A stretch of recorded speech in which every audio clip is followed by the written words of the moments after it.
Good morning to everybody. Myself, Dr. R.C. Chauhan, Associate Professor, Samrat Prithviraj Chauhan, Government College, Ajmer. Today's our class is BSc Part 2nd, Physics First and the Unit 2nd. The topics for today is some important and the easiest topic that are the triple point and the sum process related with the thermodynamics. शुरुआत हम करते हैं कुछ महत्वपूर्ण बिंदु से। तो पहला बिंदु है ट्रिपल पॉइंट, त्रिक बिंदु। इसे नाम से ही क्लियर है कि जहाँ पे तीन कोई पॉइंट होंगे, इसे हम कहते हैं तीरायाह, जहाँ पे तीन रास्ते मिलते हैं। इसी तरह से ट्रिपल पॉइंट, त्रिक बिंदु की जहाँ पे कोई तीन अवस्थाएं आती है, तो वह बिंदु जहाँ किसी पदार्थ की तीनों अवस्थाएं ठोस, द्रव व गैस साम्यावस्था में हो, त्रिक बिंदु कहलाती है। नॉलेज के हमें ये भी आइडिया होना चाहिए कि हम पदार्थ की चार अवस्थाएं मानते हैं। चौथी अवस्था कौन सी होती है? तो देखिए, पहली होती है ठोस, जिसमें मॉलिक्यूल्स बहुत क्लोजली पैक्ड होते हैं। यदि इसको थोड़ा सा गर्म करते हैं तो द्रव में बदल जाता है। यदि इसको और गर्म कर देते हैं तो मॉलिक्यूल्स बहुत दूर दूर हो जाते हैं, गैसीय अवस्था में जाते हैं, वेपर फॉर्म में आ जाते हैं, वाष्प अवस्था में आ जाते हैं। और यदि इसको भी और गर्म करते जाए, मीन्स और टेम्परेचर बढ़ाते जाए, तो क्या अवस्था आ जाती है? वो फोर्थ स्टेट होती है, and that is called the plasma. उसको हम प्लाज्मा कहते हैं, जो सन में, सूर्य में जो उपस्थित है, जिसके कारण ये जो फ्यूजन होता है, संलयन होता है, नाभिकीय संलयन, वो पदार्थ की चौथी अवस्था होती है, जिसको हम प्लाज्मा कहते हैं। उस अवस्था में सभी जो मॉलिक्यूल्स है वो एक्चुअल में आयनाइज्ड फॉर्म में हो जाते हैं। Can say the free electrons are there and the positive ions are there. So इस तरह से जो चौथी अवस्था हो जाती है वो डिटेल्स में हम न्यूक्लियर फिजिक्स में थर्ड ईयर में पढ़ते हैं या फिर पीछे में पढ़ते हैं। अब आइए हम ट्रिपल पॉइंट्स के बारे में कुछ और देखते हैं।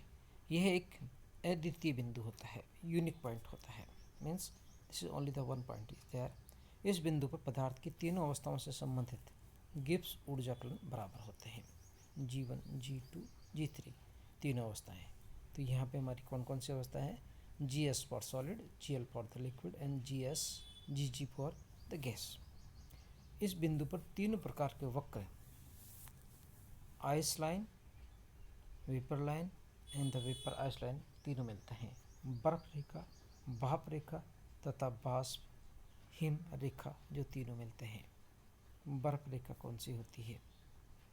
कि जो ठोस और द्रव के बीच में होती है। भाप कौन सी होती है? द्रव और वाष्प के बीच में होती है। और वाष्प और सॉलिड के बीच में कौन सी होती है? दैट इज वाष्प हिम रेखा कहते हैं, वेपर आइस लाइन कहते हैं, that is used for the water.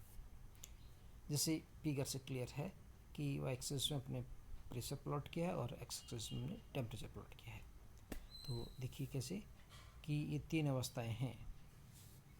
B boiling point के लिए है, जैसे हम कहते हैं कि BO, जिसको अपन मार्क कर लिया हमने।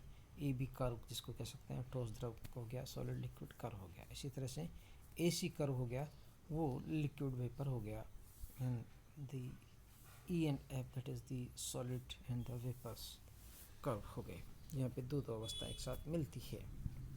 तो हम देखें इसमें कि यह जो कर्व है B और BOC या BAOC, इस तरह से कर्व है जिसमें पूरे में लिक्विड है, एंड द FEOAC जिसमें पूरे में वेपर है, और the BAOEF that is the solid form. Means ये तीनों अवस्थाएं इस प्रेशर टेम्परेचर पे अलग अलग पाई जाती है।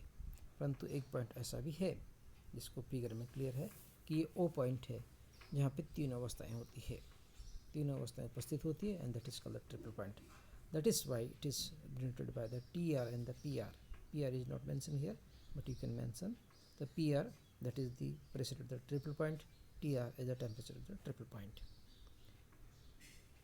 अब हम यदि पानी के अवस्था परिवर्तन वक्र की बात करते हैं, तो सॉलिड लिक्विड कर्व की बात करते हैं, AB वक्र की बात करते हैं कि A के गलनांक, बर्फ के गलनांक में दाब वृद्धि करने पर कमी आती है। इस कर्व से देखिए कि यदि हम चाहते हैं A व B की कर्व की बात करते हैं, जो किस किस के बीच में है? सॉलिड लिक्विड के बीच में है। तो इसमें क्या होगा कि बर्फ़ की यदि टेम्परेचर यदि हम कम करते हैं तो प्रेशर बढ़ता है। इसमें उल्टा हो जाता है कि बर्फ़ के गलनांक में दाब वृद्धि करने पर कमी आती है। दाब बढ़ाएंगे तो टेम्परेचर कम हो जाएगा। इस तरह से वी कैन से हियर ये जो कर्व है वो नीचे जा रहा है, बी से ए की तरफ जा रहा है। इसका मतलब हुआ कि हमें दाब कम करने पे टेम्परेचर बढ़ता है, और इसका उल्टा भी सही है कि यदि गलनांक में कमी आती है, यदि दाब बढ़ता है तो। और अवस्थाएं कौन सी आती है इस कर्व पे? G S equal to G L होती है। दोनों की गिब्स ऊर्जा समान होती है। इसी तरह से सेकंड कर्व देखें, क्वथनांक पे बात करते हैं, that is at the boiling point. द्रव वाष्प वक्र, जिसको हम सी डी वक्र से रिप्रेजेंट करते हैं, कि दाब बढ़ाने पर पानी का क्वथनांक बढ़ता है। इस कर्व से क्लियर है कि जैसे जैसे दाब बढ़ेंगे, मीन्स ए डी से अपन सी की तरफ चलते हैं, ऊपर की तरफ चलते हैं, तो इसका मतलब दाब बढ़ता है तो क्वथनांक भी बढ़ता है। प्राप्त वक्र सी डी को स्ट्रीम लाइन कहते हैं, भाप वक्र कहते हैं। और इस वक्र पे क्या होता है? G S equal to G L equal to G V होता है। The last curve for this one, ठोस वाष्प curve, that is the E F curve, that is the solid vapour curve. ताप बढ़ाने पर दाब बढ़ता है। इस कर्व से क्लियर है कि ये रहा कि इसमें दोनों इंक्रीज होते हैं। एफ से यदि ओ की तरफ चलते हैं अपन तो दाब भी बढ़ेगा और टेम्परेचर भी बढ़ेगा, अर्थात इसके लिए दोनों इंक्रीजिंग होते हैं। For the water we can see at the triple point सभी अवस्था समान अवस्था में रहती है, G S equal to G L equal to G V. The for water that this temperature is equal to 0.0098 degree Celsius and the pressure at the triple point is 4.58 mm of the mercury। क्योंकि हम pressure पारे की दाब की length से major करते हैं, तो यदि पारे का दाब 4.58 mm हो जाए तो उस अवस्था में हम इसको ट्रिपल प्रेशर कह सकते हैं, या pressure at the triple point कह सकते हैं। ये कर्व जिसे हमने कल डिस्कस किया था, वाष्प दाब के लिए ताप बढ़ाने से इस तरह से चेंज होता है कि द्रव का ताप बढ़ाया जाता है तो अणुओं में गतिज ऊर्जा में वृद्धि होती है, और गतिज ऊर्जा में बढ़ने से वाष्प में बदलने में अणुओं की संख्या में वृद्धि होती है।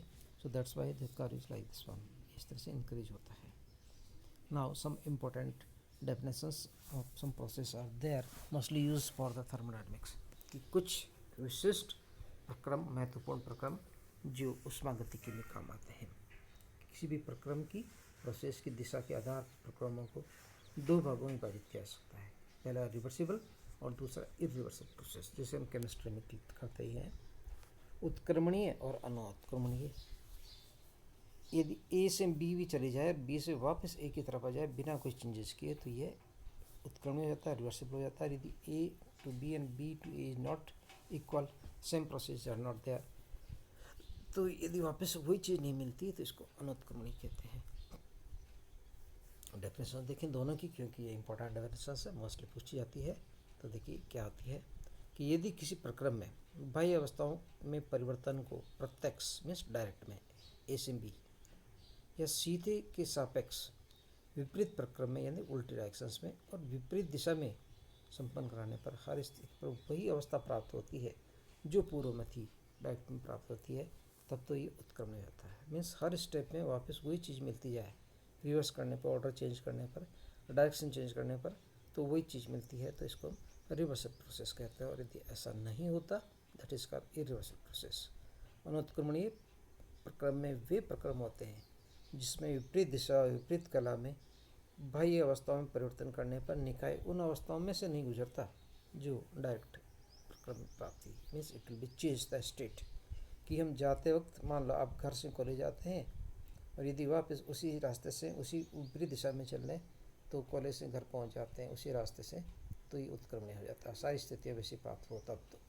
और यदि उल्टी हो जाती है, चेंज हो जाती है, यदि दूसरा रास्ता हो जाता है या कुछ और चेंज अवस्था में बदल जाती है, then it is called irreversible process. Now some conditions are there for the reversible process. कुछ शर्तें हैं उत्क्रमण प्रक्रम के लिए। पहला कि उत्क्रमणीय जो प्रक्रम में जो परिवर्तन होता है वो बहुत धीमा होना चाहिए, फास्ट नहीं होना चाहिए। फास्ट होने से वापस वो स्टेट प्राप्त होने की चांसेस कम हो जाते हैं।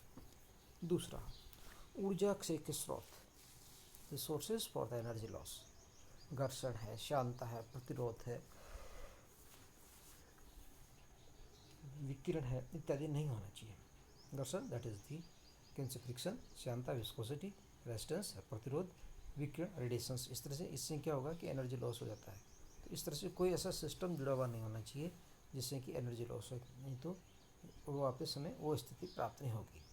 और तीसरी शर्त देखें तो निकाय का ताप एवं दाब वातावरण यानी परिवेश के TMP के बराबर होना चाहिए। मीन्स जो आप सिस्टम काम में ले रहे हैं उसका जिस सिस्टम में आप काम करना चाहते हैं, जिस निकाय में, जिस वातावरण में, जिस परिवेश में काम करना चाहते हैं, दोनों का टेम्परेचर बराबर होना चाहिए, लगभग ज़्यादा चेंजेस नहीं होना चाहिए। Now we want to get some example of it. इसके हम कुछ उदाहरण देखना चाहते हैं। उत्क्रमणी के देखें। उत्क्रमणी प्रक्रम एक परिकल्पना है। This is a the assumption is there. वास्तविकता में ऐसा होना पूर्णतः असंभव है क्योंकि हम यहाँ कई सारी चीज़ों को हम नेगलेक्ट नहीं कर सकते। एक आदर्श कंडीशन हो सकती है, this is an ideal condition is there. जबकि अनुत्क्रमणी में सभी वास्तविक प्रक्रम अनुत्क्रमणी प्रक्रम ही होते हैं, क्योंकि रियली लाइफ में तो यही होता है। एनर्जी लॉस भी होता है, फ्रिक्शन भी है, रेजिस्टेंस भी है, रेडिएशंस भी है, सारी प्रोसेस भी होती है। सो इससे घर्षण से ऊर्जा क्षय हो जाता है, विकिरण संचालन से, संवहन से, that is the radiation, conduction, condensation से ऊर्जा संकलन हो जाता है, जूल थॉम्सन इफेक्ट भी हो जाते हैं। इस तरह से we can see this is not a real conditions in there. अब हम कुछ उदाहरण देखते हैं। माना SMB अनंत सूक्ष्म परिवर्तन है। सूक्ष्म मतलब बहुत धीरे धीरे हासिल हुआ है। तो प्रथम नियम से हमें मिलता है प्रत्यक्ष प्रक्रम में dq equal to du plus del U. So we can say change in internal energy जी du equal to del Q minus del W. ये डेल यू को हम लिख सकते हैं UB माइनस UA। ए से बी अवस्था में गए आंतरिक ऊर्जा में परिवर्तन इतना आता है, del Q minus del W. और यदि इसके विपरीत प्रक्रम में बात करते हैं अपन तो B से A हो गया। प्रारंभिक अवस्था B थी, अब हमारी स्थिति प्रारंभिक चेंज होगी। Initial condition is the B and final condition is A प्राप्त होती है। उपरोक्त समस्त क्रिया को विपरीत दिशा में विपरीत क्रम में किया जाए, ऑर्डर में किया जाए तो निकाय का कार्य DW किया जाए, डेल Q ऊर्जा उसमें निष्कासित होती है। यदि ऊर्जा में कोई हानि नहीं हो तो ये रिवर्सल प्रोसेस हो जाती है।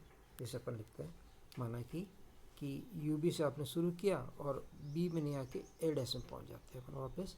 जो प्रारंभिक अवस्था थी A के बजाय A डैश में पहुँच जाते हैं। तो हम लिख सकते हैं आंतरिक ऊर्जा में परिवर्तन UA dash minus UB equal to minus del Q minus of the minus del W. ऐसा क्यों किया हमने? ये रिवर्स ऑर्डर है।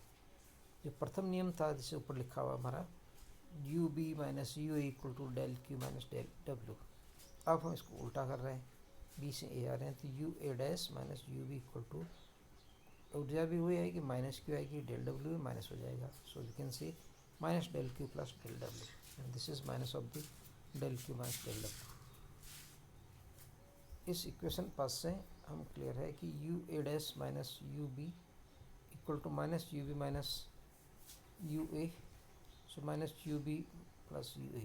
सो इन दोनों से कंक्लूजन्स क्या निकलता है हमें, UA dash equal to the UA, यानी विपरीत दिशा में विपरीत प्रक्रम में परिवर्तन करने पर पुनः प्रारंभिक अवस्था प्राप्त हो जाती है। ऐसे प्रक्रम को उत्क्रमणीय प्रक्रम कहते हैं। आज के लिए इतना ही काफ़ी है। Thank you very much. Have a good day.